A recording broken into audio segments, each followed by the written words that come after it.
orang di podcast perdanaku yang kali ini berjudul Belajar Seru. Di sini kita akan membahas berbagai topik yang sangat menarik seputar pendidikan, mulai dari tips belajar, menanggapi perubahan sistem pendidikan, serta wawancara dengan para ahli. Di samping saya sudah ada teteh narasumber kita yang cantik ini, Masya Allah. Beliau namanya Teh Yusni Nugrahani SPD. Salah. Yusni Indah Nugrahani. Oh iya, Teh Yusni Indah Nugrahani SPD. Bagaimana kabarnya hari ini Teh Yusni? Alhamdulillah. Alhamdulillah ya. Intan gimana nih kabarnya? Alhamdulillah sehat. Masya Allah. Beliau lahir di Jakarta tanggal 4 bulan Desember tahun 2000. Beliau sudah lulus S1 jurusan Pendidikan Agama Islam di UIN Syeber Syekh Nurjati Cirebon, serta saat ini sedang melanjutkan di jenjang S2-nya di Pasca Sarjana UIN Syeber Syekh Nurjati Cirebon. Masya Allah, semangat teteh. Terima kasih. Beliau juga merupakan seorang pengajar atau musyrifah di Ma'had UIN Syeber Syekh Nurjati Cirebon, serta merangkap, Masya Allah, menjadi guru di RA Tahfidz Quran At-Taqwa. Masya Allah, pengalamannya bisa kita tanya-tanyakan tuntas. Masya Allah, kita sebarluaskan. Kalau boleh tahu teh nih, langsung aja ya kita ngobrol-ngobrol santai, nggak usah resmi-resmi. Kalau boleh tahu nih teh tentang pengalaman teteh ini yang selama di dunia pendidikan atau sudah berkecimpung di dunia pendidikan, apa pengalaman yang paling berkesan menurut teteh yang alami dalam dunia pendidikan, baik sebagai mahasiswa, guru, atau tenaga pendidik? Bagaimana pengalaman tersebut itu menjadi atau membentuk pandangan teteh tentang pentingnya pendidikan? Oke, bismillahirrahmanirrahim. Jawab satu-satu aja dulu ya. Iya. Tentang pengalaman aku yang selama aku rasain di dunia pendidikan ini, mulai dari aku masuk ke jadi mahasiswa. Pertama-tama jadi mahasiswa itu kayak aku ngerasa, wah beneran nih aku udah kuliah nih gitu. Iya. Terus pas baru lulus kan, aku ini dunia awalnya di pondok ya. Pondok pesantren. Iya. Ya itu dengan dunia pesantren yang tertutup, dengan dunia pesantren yang beda banget antara laki-laki sama perempuan. Jadi terpisah gitu ya? Iya terpisah gitu. Nah ketika pas mau masuk di kuliah, kok kayak gini gitu. Ada agak culture shock kayaknya ya. Kayak baru tau dulu Campur baur ya, dari akhwat sama ikhwat. iya antara ikhwan dengan akhwat gitu. Bener-bener kayak tercampur lah gitu. Kayak gimana aku harus menyesuaikan banget nih gitu. Dan juga iya banget dulu sebelum jadi mahasiswa, orang tua aku khususnya bunda ya. Karena ngomong kayak gini ya. Kayak Apa itu? kayak judus-judus. Oh iya. Iya, Rasanya Masya Allah ramah kalau udah sama ya.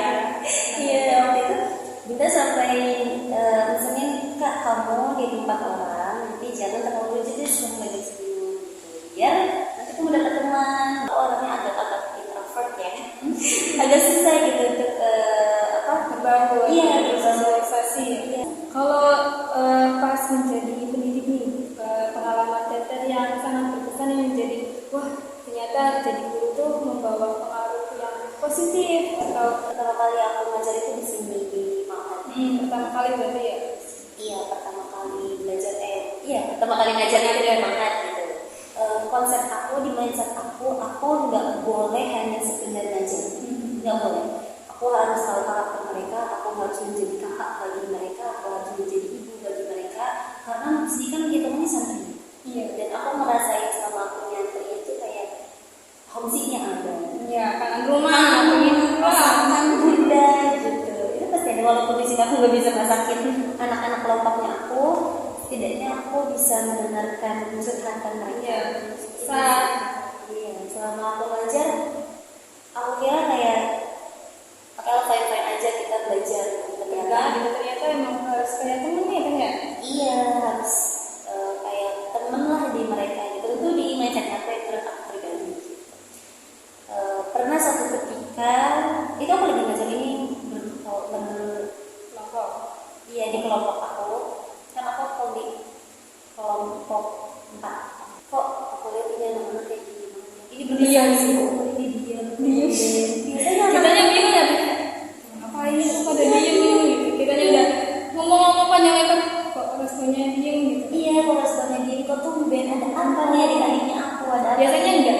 Enggak, biasanya kayak aku emang kalau masuk bukan masuk sih, datang ke kelompok aku dan bawa-bawa bukunya sama aksennya Assalamualaikum gitu, dengan Ada ceria, dengan harapan semoga keceriaan aku melalui mereka ya. Biasanya itu agak beda.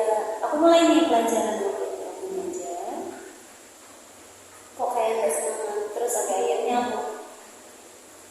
aku ajak yuk ice breaking yuk, kita main akhirnya kita main ice breaking sebentar. Kita udah dulu ya belajarnya sampai sini. Aku dulu. Pasti mereka kayak Bingung. Itu kenapa? gitu, apa ada yang salah ya sama kita gitu, sama kita gitu. Terus mereka saja kenapa saja gitu. Berarti mereka nanya. Iya, pada nanya Sepeka ya. iya kalau saja kenapa gitu. Terus akhirnya aku jelasin seharusnya aku yang nanya kalian juga kenapa. Biasanya adik-adik aku waalaikumsalam saja, tapi kan kayak beda vibes-nya beda gitu. Kalian lagi kenapa, kalian capek apa sunyi, gak ada yang bilang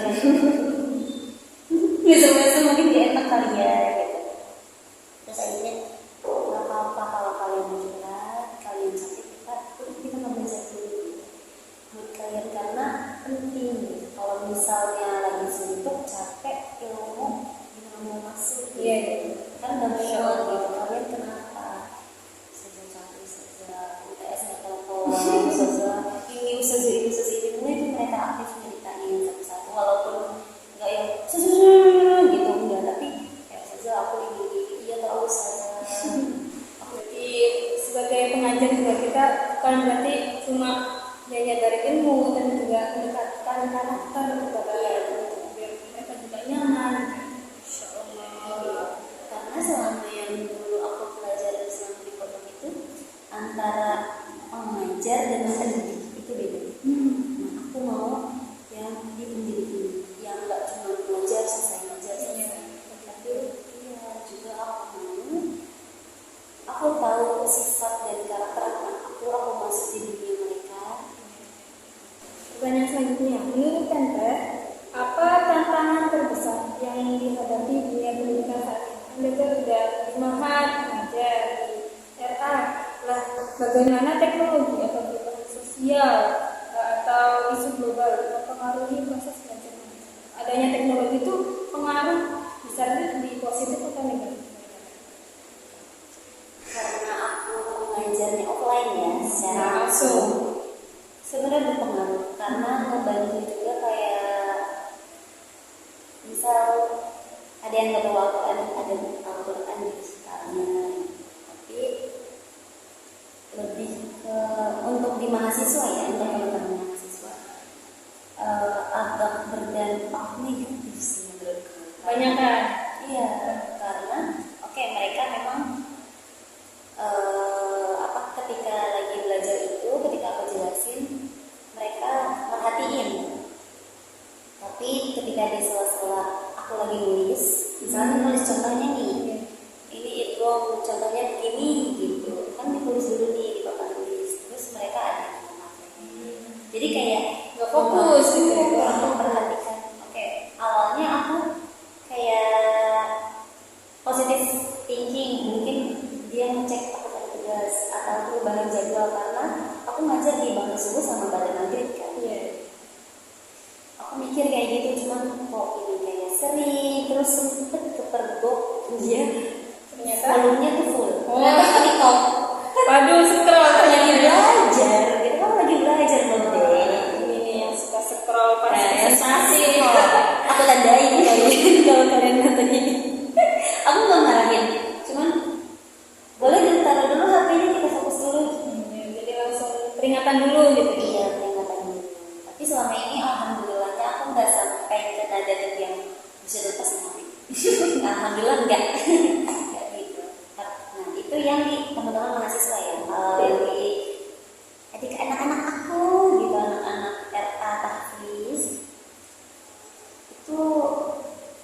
handphone itu tuh berpengaruh. Karena aku lihat di sekolah walaupun nggak sering ya, ada satu anak dia mamanya baru datang, mama handphone aku mana? Dia ditanya handphone aku mana gitu. Ternyata yang dibuka game apa? Terus YouTube dia lihat, Minecraft dia lihat, apapun yang ada di game itu gitu. Itu terus ada juga kan aku ngajar di, aku jadi guru pendamping sih, aku jadi guru pendamping di kelompok A. Kelompok A itu sekitar usia 4 sampai 5 tahun. Ada satu anak yang dia di dalam kelas tuh maunya tidur. Ibu capek, ibu apa? Ketika ditanya, kenapa nak? Aku nggak mau jemput nanya ya, kenapa nak? Aku habis lihat ini bu di HP di apa? Gitu. Iya aku lihat ini. Gitu. Pokoknya intinya dia main handphone sampai jam 9. Wah, jadi malah begadang gitu ya sekolahnya ngantuk. Iya, untuk seusia mereka Belum perlu ya. tidak perlu sih, soalnya ya untuk apa gitu. Time screening oke mungkin sebagian orang tua memberikan masa itu ya time screening untuk time screening untuk anaknya boleh megang gadget. Tapi sayangnya kalau misalnya nggak dipantau kebablasan gitu. Jadi pengaruh di pendidikannya. Iya, Fokus, ngantuk, tantrum. Ini deh pertanyaan selanjutnya. Menurut Teteh, mengapa pendidikan itu penting? Bagaimana pendidikan dapat mengubah hidup seseorang dan masyarakat secara keseluruhan? Kan ada tuh sebagian masyarakatnya, ngapain sih pendidikan itu? Toh juga banyak sarjana S1 pengangguran. Nah, mending di luar negeri TKW jutaan. Nih, motivasi buat kalian ya, harus semangat belajar. Pendidikan itu penting. Kita hidup di dunia ini penuh dengan ilmu. Ketika kita di dalam kelas, ketika kita mau di tingkat SD, SMP, SMA, kuliah, mau S1, S2, S3, atau sampai SLR gitu. Sampai maksudnya berlanjut ya jenjangnya, jenjang yang sangat tinggi gitu. Itu benar-benar sangat penting banget karena dengan kita belajar, dengan kita menambah pengetahuan kita jadi tahu cara kita bersikap sama orang. Terus cara kita bersosialisasi dengan orang. Sopan santunnya, tata keramanya gitu. Apalagi kita PAI ya, udah diajarin banget tata krama ke orang tua gimana, ke teman gimana, ke guru gimana. Nah, kita mengambil tindakan. Gimana kita berpikir dulu sebelum kita mengambil tindakan. Pandangan, cara menyelesaikan masalah. Dan itu mendewasakan kita ya. Juga pasti orang yang berpendidikan sama yang tidak atau tidak mesti cara pandangnya juga beda ya. Iya, dengan dilihat dari cara pandangnya, cara dia berbicara itu menyelesaikan masalah. Iya. Dan juga memang Allah menurunkan manusia ke bumi itu untuk apa sih gitu. Terus Allah menjadikan kita khalifah di muka bumi itu sebagai apa sih gitu. Juga kan ada pesan dari Sayyid Umar bin Khattab bilang kalau jadikanlah dunia ini sebagai ladang kalian gitu kan.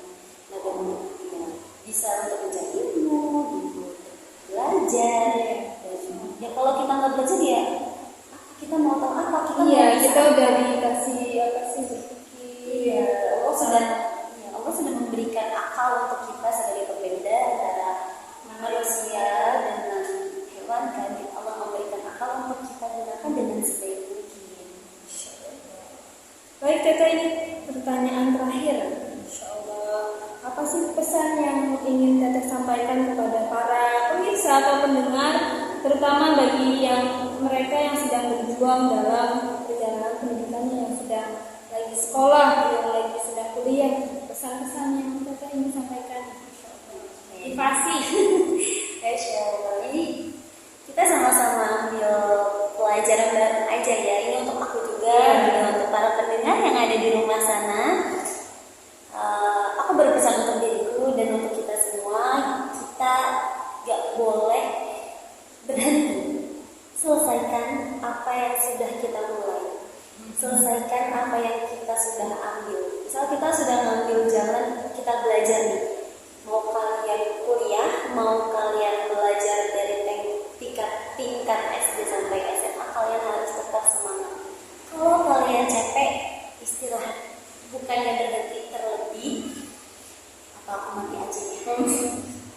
Aduh, Masya Allah, itu viral itu viral banyak banget mental orang gitu. Kalau kalian capek jangan dipaksa, jangan denial sama perasaan kalian, jangan denial sama apa yang kalian rasakan. Kalau kalian merasa capek, silakan kalian istirahat, ambil jeda sebentar, kalian lanjutin lagi. Jangan sampai berpikiran apa aku mati aja, jangan jadi.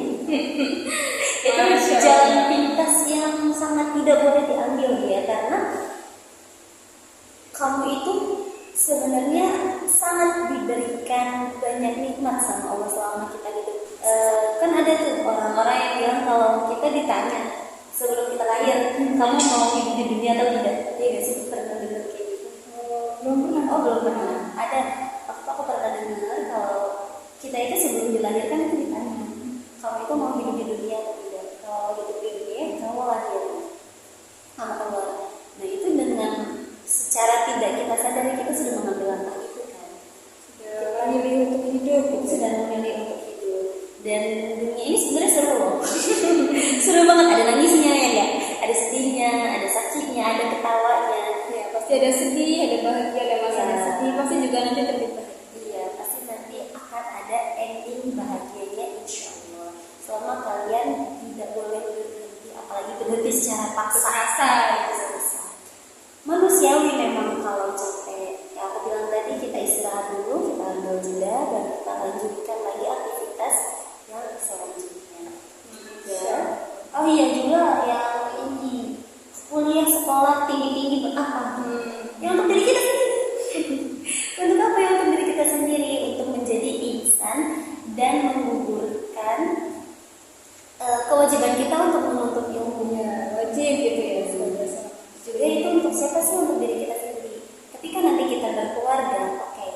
Misal aku nikah, aku sudah selesai, aku nikah. Nanti mungkin ya ada, sekarang aja sih aku udah dengar, ngapain sih Bu? Ya Hani, aku dengar begini Hani. Untuk apa sih Bu Hani lanjut lagi S2? Bukannya saya sayang ya uangnya. Nanti kalau udah nikah mau jadi apa? Ya untuk aku, untuk anak aku, untuk suamiku. Karena di S2 juga bukan hanya belajar di rumah aja.